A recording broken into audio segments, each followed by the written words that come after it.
அண்மை காலமாக நமது மண்ணிலே பல்வேறு விதமான நமது மண்ணை விமர்சிக்கின்ற நடவடிக்கைகள் தொடர்ந்தேர்ச்சியாக நடைபெற்று கொண்டிருப்பதை அவதானிக்கின்ற போது நாமும் இந்த மண்ணிலே பிறந்தோம் என்கின்ற காரணத்தினாலோ என்னவோ நமக்கு மிகவும் கவலையாக இருக்கிறது.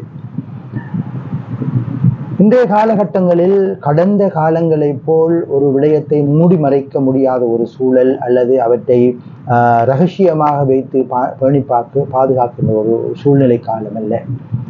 சோசியல் மீடியா என்கின்ற சமூக ஊடகத்தின் பரிணாம வளர்ச்சி இன்று ஒரு சிறிய விடயத்தை கூட மிக பெரிய ஒரு விஸ்வரூபம் எடுக்கின்ற ஒரு விடயமாக மாற்றி கோடான கோடி மக்களிடையே தேசத்தை கடந்து சர்வதேசம் எங்கும் கொண்டு செல்லுகின்ற ஒரு புதினமாக அல்லது ஒரு தகவலாக மாறியிருக்கிறது. இந்த சூழ்நிலையில் நமது காத்தான்குடி மண்ணை பொறுத்தவரையில் கடந்த சில வாரங்களாக அல்லது ஒரு மாதத்துக்கு உட்பட்ட காலப்பகுதியில் பல்வேறு விதமான குற்றச்செயல்களோடு சம்பந்தப்பட்ட நடவடிக்கைகள் அல்லது வேண்டத்தகாத விடயங்கள் காவல் நிலையம் வரை சென்று அவை வைத்தியசாலைகள் வரை சென்று மிகவும் உச்சத்தானியிலே விமர்சிக்கின்ற ஒரு நிகழ்வாக மாறியிருக்கிறது. இவைகளுக்கு பின்னணியில் என்ன இருக்கின்றது என்று ஆராய்வதை விட இவற்றை எவ்வாறு கட்டுப்படுத்த முடியும் என்கின்ற சிந்தனைகளை விதைப்பது சமூகம் சார்ந்த சிந்தனை போக்குடையவர்களுடைய கடமையாக இருக்கிறது. மேலேயே காத்தான்குடி என்கின்ற ஒரு பிரதேசம் முழு உலகத்துக்கு முன்னுதாரணமாக இருக்கின்ற ஒரு பிரதேசம்.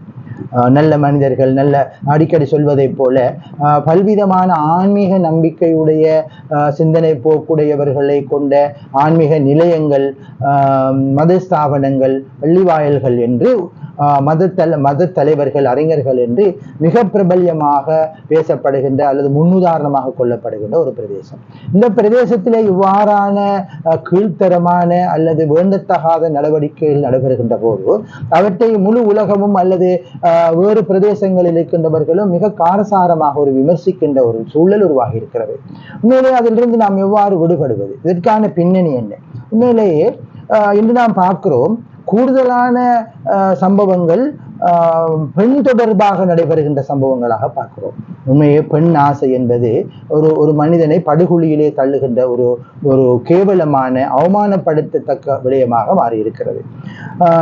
கடந்த சில வாரங்களாக 2-3 சம்பவங்கள் இவ்வாறு நடைபெற்றிருக்கின்றன. முக்கியமானவர்கள் தொடக்கம் சாதாரணமானவர்கள், வர்த்தகர்கள் என்று பலர் இந்த பெண்ணாசையினால் போய் சிக்குண்டு அவமானப்படுவதையும் பிராந்தியம் அல்லது பிரதேசம் விமர்சிக்கப்படுவதையும் நாம் காணுகிறோம். மேலே நாம் ஒரு விடயத்தை இங்கு சுட்டிக்காட்ட வேண்டும். காதல் என்பது ஒரு விதமான உணர்வு. அந்த காதல் என்பது வராத மனிதர்கள் மாத்திரமல்ல, உயிரினங்கள் அத்தனைக்குமே வந்து போகும் என்கின்ற ஒரு அடிப்படையான சிந்தனை இருக்கிறது. அதை செய்யக்கூடாது என்று தடுப்பதற்கும் யாருக்கும் உரிமை இல்லை. ஆனால் அந்த காதல் என்பது பருவம் சார்ந்த வயதினுடைய வருவதுதான் சிறப்பு என்பது என்னுடைய ஒரு வாதமாக இருக்கிறது. இன்று இந்த பிரச்சனை வருவதற்கான பிரதான காரணமாக இருப்பதெல்லாம் கூடுதலானவர்கள் திருமணமான ஆண்களை அல்லது திருமணமான பெண்களை காதலிக்க அல்லது அவர்களை விரும்ப தொடங்குவது. இது மிகப்பெரிய ஒரு துரோகமாக பார்க்கப்படுகிறது. கடந்த காலங்களில் நான் நிறைய ஆய்வுகளை செய்து பார்க்கிற போது ஒரு திருமணமாகி ஒரு பெண் இருக்கிறார், அவருக்கு ஒரு கணவர் இருக்கிறார், 2 அல்லது 3 குழந்தைகள் இருக்கின்றன. அவ்வாறான ஒரு சூழ்நிலையில் அவற்றை அவர் அப்படியே வைத்துவிட்டு இன்னும் ஒரு திருமணமான பெண்ணை விரும்புகிறார், அவரோட தொடர்பை ஏற்படுத்துகிறார், அவர்களுக்கு ஒரு காதல் மலர்கிறது. ஆக முதலாவது மனைவியை விட்டுவிட்டு அவரோடு செல்கிறார். இங்கே 2 குடும்பங்கள் சீரழிகின்றன. கிட்டத்தட்ட 4, 5, 6 பிள்ளைகளின் வாழ்க்கை சீரழிகிறது, தெருவுக்கு வருகிறது. முதலாவது மனைவியினுடைய வாழ்க்கை, அவருடைய பிள்ளைகள். 2வது மனைவியினுடைய கணவனுடைய வாழ்க்கை, அவருடைய பிள்ளைகள். ஆக அண்மையில ஒரு சம்பவம் நடந்திருக்கிறது. குறிப்பிட்ட தினங்களுக்கு முன்புதான், குறிப்பிட்ட மாதங்களுக்கு முன்பு தன்னுடைய மனைவியை உம்ராவுக்கு கூட அழைத்து சென்று அவர் கிலோ கணக்கிலே, ஒரு நண்பர் சொல்லுகிறார், கிலோ கணக்கிலே தங்கத்தை வாங்கி கொடுத்திருக்கிறார்.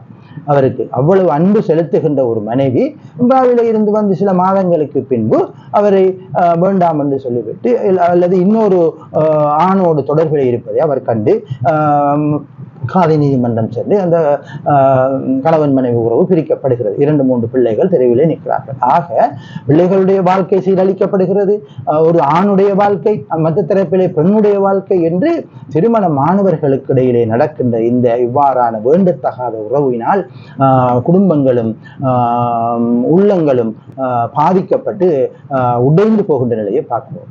ஆகவே இந்த இவ்வாறான நிலையில இருந்து விடுபடுகின்ற போது அல்லது எவ்வாறாவது மனைவி மிகவும் என்ன சொல்வதற்கு மிகவும் தாம்பிகமான ஒருக்கு வாழ வேண்டும் என்கின்ற ஒரு எண்ணப்பாட்டிலே தன்னுடைய கணவனை எவ்வாறாவது உழைத்து விட்டு வாருங்கள் என்று சொல்லுகின்ற போது அவரும் வேண்டத்தகாத விடயங்களிலே ஈடுபட்டு இவ்வாறு கடைசியிலே இவ்வாறான ஒரு சூழ்நிலைக்கு கொண்டு செல்கிறது. ஆகவே இந்த விடயத்தில் பெண்கள் மிக கவனமாக இருக்க வேண்டிய ஒரு சூழ்நிலை இருக்கிறது. இதில் சமூக நிறுவனங்களும் சிவில் சமூகமும் அல்லது தலைமை தாங்குகின்றவர்களும் கொஞ்சம் வெளிப்படைய செய்கின்ற நிகழ்வு திட்டங்களை ஏற்பாடு செய்ய வேண்டியிருக்கிறது.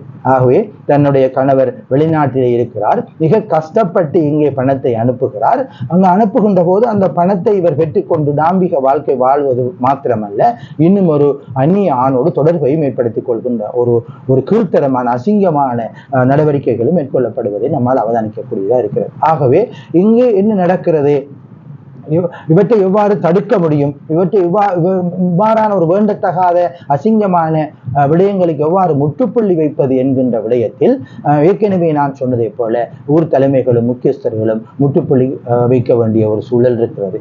ஆகவே அவற்றுக்கான நடவடிக்கைகளை சமூகம் சார்ந்து செயற்படுகின்ற சிவில் சமூகங்கள் ஒரு விழிப்புணர்வு ரீதியாக, குடும்ப ரீதியாக அல்லது குடும்பம் ரீதியாக அல்லது கருத்தரங்குகள் ரீதியாகவாவது இவ்வாறான விழிப்புணர்வு நடவடிக்கைகளை ஏற்படுத்த வேண்டிய ஒரு கட்டாய தேவை நமக்கு இருக்கிறது. இல்லாவிட்டால் இன்னும் காதி நீதிமன்றங்கள் நிரம்பி வழிவதோடு அநேகமான இளம் பராயத்தினருடைய குழந்தைகளுடைய வாழ்க்கை, அதே போன்று மிகச் சிறிய பெண்களுடைய வாழ்க்கை எல்லாம் சீரழிந்து போகும். அண்மையிலே ஒரு நான் பார்த்தேன், ஒரு சாதாரணமாக ஒரு 26-25 வயதுடைய ஒரு பெண், அவருக்கு 3 குழந்தைகள் இருக்கிறார். அவரை விட்டு இன்னும் ஒரு பெண்ணோடு அந்த கணவர் தொடர்பை ஏற்படுத்தி அந்த அவர் தொடர்பை ஏற்படுத்திய மனைவி இவரை அடைய வேண்டும் என்பதற்காக தன்னுடைய சொந்த கணவரை போதை வியாபாரத்தில் அல்லது போதை பாவனையில் ஈடுபடுகின்றார் என்ற குற்றச்சாட்டை வைத்து பசக் செய்துவிட்டு இவரை அவர் 2வது திருமணமாக முடித்துக் கொள்கிறார். இங்கே அந்த 25 வயதுடைய பெண்ணும் குழந்தைகளும் தெருவிலே நிற்கிறார்கள். ஆக இவ்வாறான சம்பவங்கள் எல்லாம் ஏன் நடைபெறுகின்றன என்றால், இவ்வாறு அந்நியருடைய மனைவியை அல்லது அந்நியருடைய கணவரை இவர்கள் விரும்ப தொடங்குவதுதான். ஆகவே இந்த நிலையிலிருந்து, இந்த ஹராமான நடவடிக்கையிலிருந்து எவ்வாறு விடுபடுவது என்கின்ற ஒரு நிலைக்கு வந்து இந்த சிவில் சமூகங்கள் அதற்குரிய தடுப்பு நடவடிக்கைகளை மேற்கொள்ளாவிட்டால் இன்னும் இந்த பிரச்சனைகள் அல்லது இவ்வாறான அசிங்கமான நடவடிக்கைகள் விஸ்வரூபம் எடுக்கும் என்பதில் எவ்விதமான சந்தேகங்களும் இல்லை. நன்றி உறவுகளே, மீண்டும் ஒரு காணொளியில் உங்களை சந்திப்போம். நன்றி.